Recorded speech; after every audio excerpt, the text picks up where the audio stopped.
आज हमारा जो टॉपिक है वो है पैसिव वॉइस को हम स्टार्ट कर रहे हैं। ठीक है, एक्टिव वॉइस की सीरीज हम कर चुके हैं और आज हमने पैसिव वॉइस सब के स्टार्ट करने हैं। आज हम प्रेजेंट के सारे पैसिव वॉइस पढ़ेंगे। सबसे पहले प्रेजेंट डेफिनेट टेंस।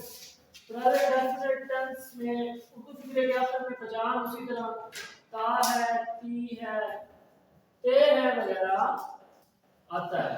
ठीक है, और जब पैसिव वॉइस में ना प्रेजेंट डेफिनेट के अंदर हेल्पिंग वर्ब जो लगते हैं वो इज लगता है, एम लगता है और आर लगता है और प्लस थर्ड फॉर्म इस्तेमाल होती है। ये बात याद रख लें कि पैसिव वॉइस कोई भी हो उसके अंदर क्या होना है, थर्ड फॉर्म इस्तेमाल होगी है। कोई भी पैसिव वॉइस हो फॉर्म ऑफ वर्ब थर्ड इस्तेमाल होगी। अब पैसिव वॉइस की एक और पहचान ये है कि उसके अंदर काम करने वाला मौजूद नहीं होता। अगर किसी फिक्रे के अंदर काम करने वाला मौजूद ना हो तो फिक्रा पैसिव वॉइस होता है, या अगर काम करने वाला सुस्त हो, काम करवाया जा रहा हो तो फिक्रा क्या होता है, पैसिव वॉइस होता है। जैसे खत लिखा जाता है, खाना खाया जाता है, ठीक है, किताब पढ़ी जाती है। अब यहाँ लिखने वाला मौजूद नहीं है, खाने वाला मौजूद नहीं है और इसमें पढ़ने वाला मौजूद नहीं है, तो ये फिक्रे क्या है, पैसिव है। इस तरह किताब असलम से पढ़ी जाती है, किताब असलम से पढ़ी जाती है, तो ये फिक्रा भी पैसिव है क्योंकि काम करने वाला सुस्त है, काम करवाया जा रहा है। तो ऐसे फिक्रे जिनके अंदर काम करने वाला सुस्त हो या काम करवाया जा रहा हो या काम करने वाला मौजूद ना हो तो फिक्रे क्या होते हैं, पैसिव होते हैं। तो इनके अंदर इस आराम लगता है और थर्ड फॉर्म लगती है। ठीक है, तो इसमें द लेटर एक सिंगुलर इज, थर्ड फॉर्म आएगी लिखना, लेटर इज रिटन, ये इसका पैसिव वॉइस है। अब इसका नेगेटिव बनाना हो तो नेगेटिव के लिए इज नॉट, एम नॉट और नॉट लगता है नेगेटिव बनाने के लिए। तो क्या आएगा, letter is not written, letter is not written. अब सवालिया बनाना हो तो इसे हमारे स्टार्ट में आ जाएगा, तो इज लेटर रिटन। सवालिया में भी और नेगेटिव में भी दोनों में ये होना है, थर्ड फॉर्म जी फॉर्म ऑफ वर्ब पूरे पैसिव के अंदर थर्ड होगी। इज लेटर नॉट रिटन, बात समझ आ गई।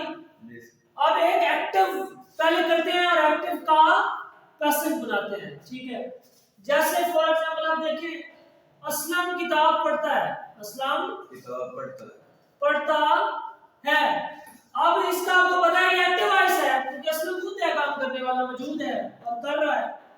ठीक है, असलम क्या आएगा एक्टिव वॉइस में, writes a letter, Aslam writes a letter, Aslam reads, पढ़ता है, रीड्स बुक, असलम किताब पढ़ता है। अब असलम रीड्स बुक, ये क्या है, एक्टिव वॉइस है। अब इसका पैसिव बनाना हो वो क्या आएगा, बुक इज रेड, क्योंकि इज हमारा लगता है हेल्पिंग वर्ब में, बुक इज रेड, रीड की थर्ड फॉर्म लगेगी, रेड बाय असलम। ठीक है, जब काम इसको एक्टिव को पैसिव बनाया जाए तो इस फॉर्म में चेंज हो जाएगा। बात समझ आ गई नहीं है? यस सर, बात समझ आ गई है। अब इसके बाद प्रेजेंट कंटीन्यूअस टेंस, क्या है प्रेजेंट कंटीन्यूअस,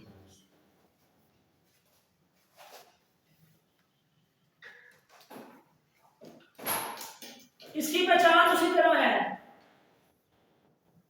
रहा है, रही है, रहे हैं वगैरह फिक्रे के आखिर में आता है।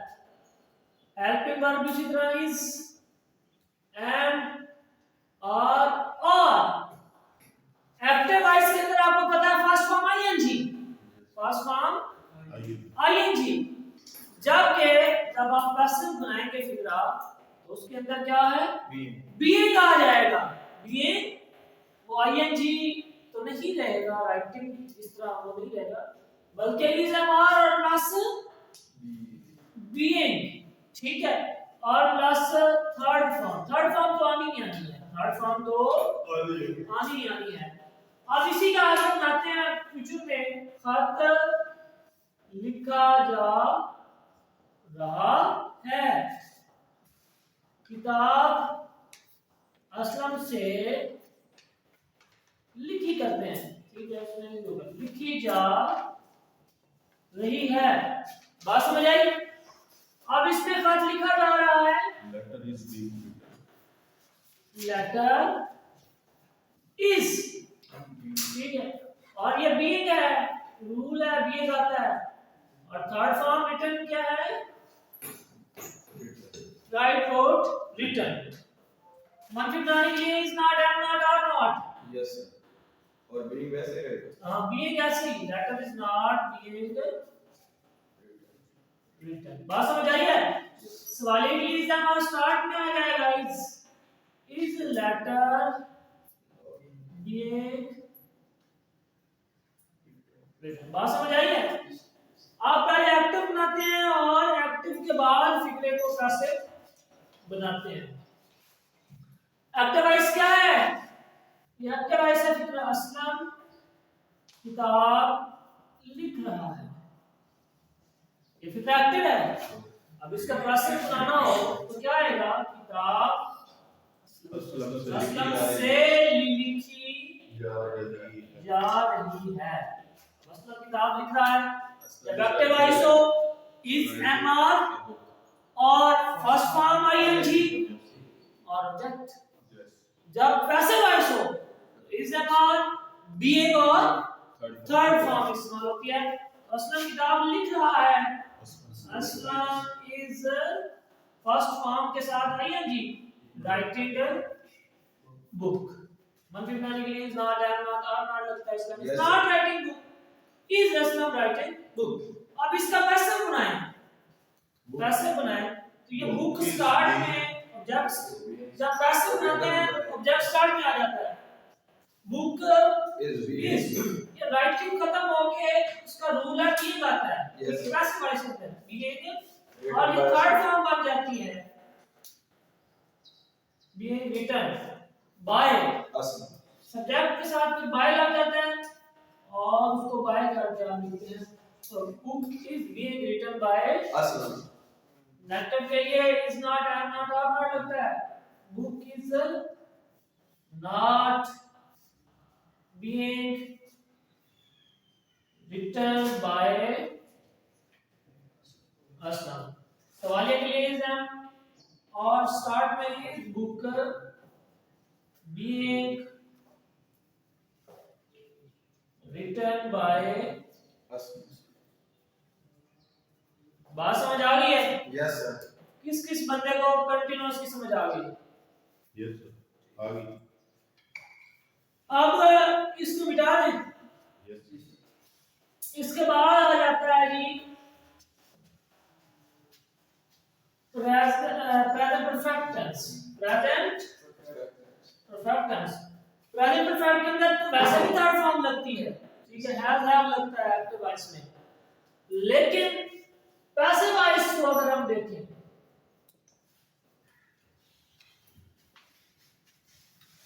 पहचान इसकी क्या है जी, कोई बंदा बोले।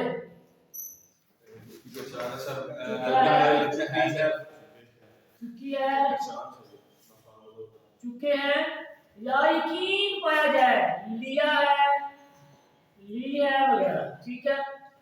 हेल्पिंग वर्ब इसमें पैसिव वॉइस की बात कर रहा हूं, एक्टिव वॉइस में हैज हैव इस्तेमाल होता है, जबकि पैसिव वॉइस में हैज बीन हैव बीन इस्तेमाल होता है, ठीक है, हैज बीन और हैव बीन इस्तेमाल होता है। हैज आपको पता है ही इट, ठीक है, और सिंगुलर, ठीक है, के साथ है हैज, और दे, यू और प्लूरल के साथ क्या आता है हैव इस्तेमाल। अब हैज हैव बीन और प्लस थर्ड फॉर्म ठीक है। इसी को बनाते हैं खत लिखा जा चुका है ठीक है। अब काम करने वाला मौजूद नहीं है, खत लिखने वाला मौजूद नहीं है, फिक्रा क्या है पैसिव वॉइस है। तो लेटर हेल्पिंग वर्ब देखेंगे has been, third form return. बात समझ आई? मनफी के लिए has not been, have not been, letter has not been written. मनफी बनाना हो तो हैज और बीन के दरमियान नॉट आ जाता है, हैज नॉट बीन रिटन। सवाल के लिए हैज स्टार्ट में आ जाएगा हैज लेटर बीन रिटन। बात समझ आ गई? अब एक एक्टिव वॉइस सुनाता हूं, फिर उसी का पैसिव वॉइस सुनाता हूं। एक्टिव वॉइस है जी असलम खत लिख चुका है। एक्टिव वॉइस में क्या होता है जी हैज और हैव और third form Aslam has written letter ठीक है। मनफी के लिए Aslam has not written letter. Sir यहाँ ए नहीं लगा लेटर के साथ, ए लगा दे यहां पर कोई है नहीं कोई ग्रामेटिकली नहीं कोई ऐसी जरूरत नहीं ठीक है। ए लगाना लगा दे ठीक है। Aslam has written letter, Aslam has not written letter, has Aslam written a letter. अब इसी का पैसिव वॉइस बनाना हो तो क्या आएगा खत असलम से लिखा जा चुका, जैसे लिखवाया जाए काम करवाया जाए ठीक है। खत असलम से लिखा जा चुका है। तो जब पैसिव वॉइस बनाना है तो ऑब्जेक्ट क्या आ जाएगा स्टार्ट में आ जाएगा और हैज किस में तब्दील होगा हैज बीन और हैव बीन के अंदर letter has been third form उसी तरह रिटन। और ये जो सब्जेक्ट है ये बजर बाय करके वो लास्ट में रहता है letter has been written by Asna. बात समझ आई है? मनफी के लिए has not been, have not been, letter has not been written by Aslam. सवालिया के लिए हैज स्टार्ट में आ जाएगा, ये सवालिया के लिए हैज स्टार्ट में आ जाएगा has letter been written by Aslam. बात समझ आई है? Yes sir. अगर इधर हो कि हम खत लिख चुके हैं या खत हमसे लिखा जा चुका है, खत हमसे लिखा जा चुका है।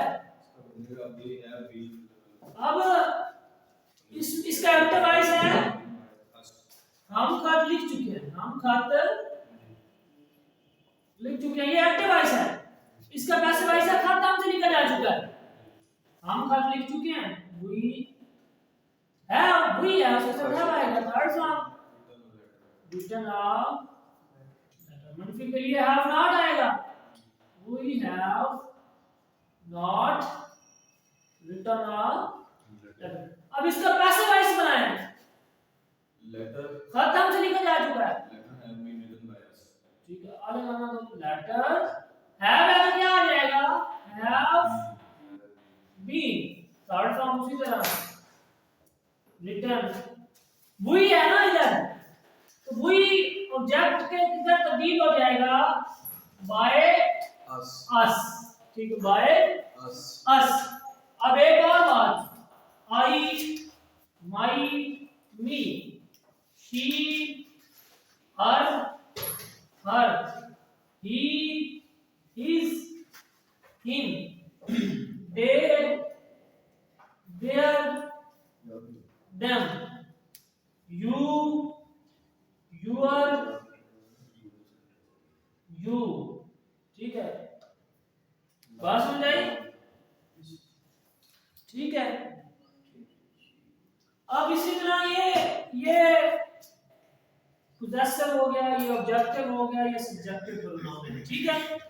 ये जब पैसिव वॉइस बनाना हो ना, तो आई सब्जेक्ट के तौर पे हो तो वो मी में तब्दील होता है, शी हो तो वो हर में तब्दील होता है, ही हो तो वो हिम में, दे हो तो देम में, यू हो तो वो यू में तब्दील होता है। बात समझ आ गई? ये हमारा आज जो है प्रेजेंट के क्या थे, पैसिव वॉइस हमने पढ़े। उम्मीद है आपको पैसिव वॉइस की समझ आ गई होगी। नेक्स्ट हमारा हम अगली सीरीज की तरफ जाएंगे और ये सीरीज इस तरह चलती रहेगी।